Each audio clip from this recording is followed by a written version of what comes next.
Summer is in full swing, and even though I am not a beach person, I'm seriously tempted sometimes to just go get out of my non-air-conditioned house. But then I'd be even more behind on my list of games to finish, so I'll just keep the fans blasting on me. Every week, I make a video highlighting any video game news that interests me, because although Nico and I play a lot of games, he tends to be pretty oblivious to news about them, while I am pretty obsessed with it. So here's everything I think Nico should know about in game news the week of June 26, 2022. First up, notable releases.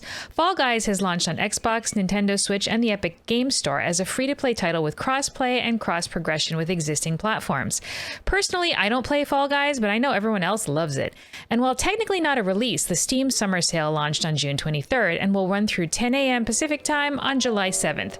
Rip my wallet.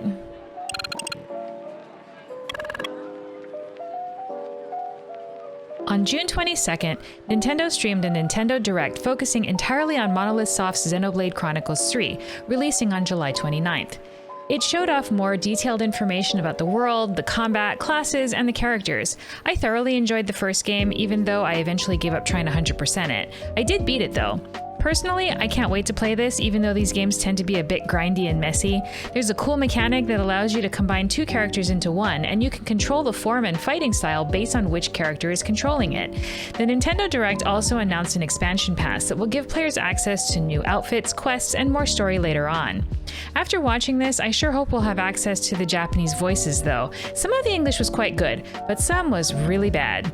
Regardless, I'll be sinking a lot of time into this game, I can already tell. Xenoblade games are like single-player MMORPGs, 100% my cup of tea.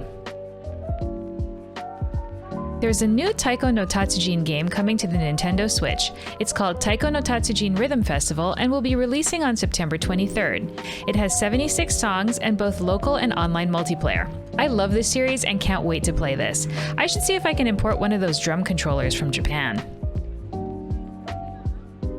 Bandai Namco is celebrating the 20th anniversary of the Dot Hack series. Has it really been 20 years? Wow.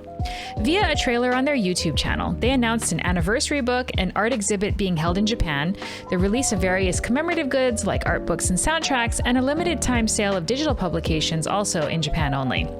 I remember playing these games and watching the anime years ago. I felt like this was the OG isekai.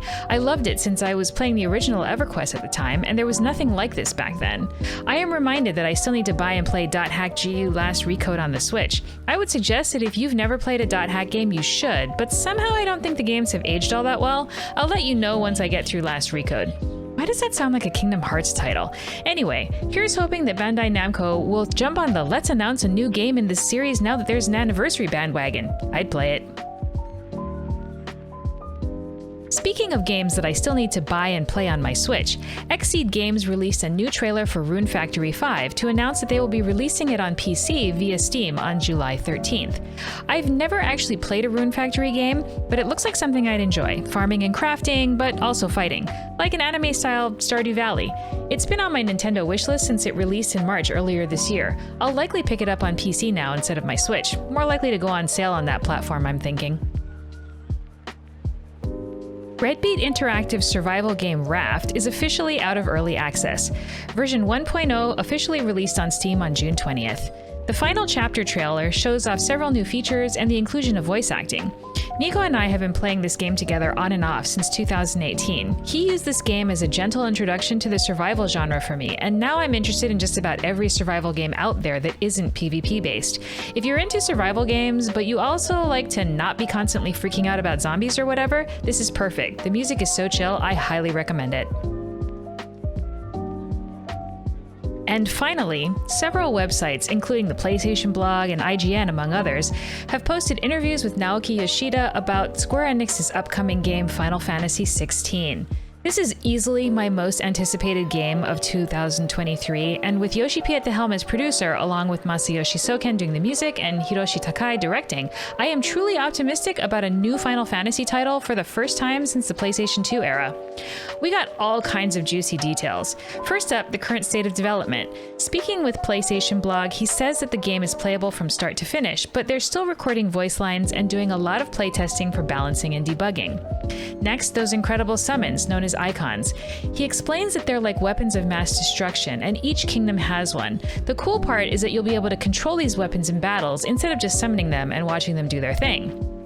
And speaking of combat, in his interview with IGN, he mentions that although the player will generally be in a party, you will only be able to control the main character Clive, while the other party members will be controlled by AI. I'm not sure how I feel about that, honestly.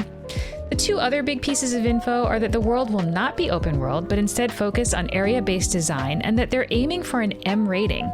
They wanted to be able to tell a story with darker, more adult themes. Speaking with GameSpot, he says, "One of the main themes explored in Final Fantasy XVI's narrative deals with the inevitable clash of values and ideals when you get multiple different people with different ideals in the same room. What is truly right and what is truly wrong?"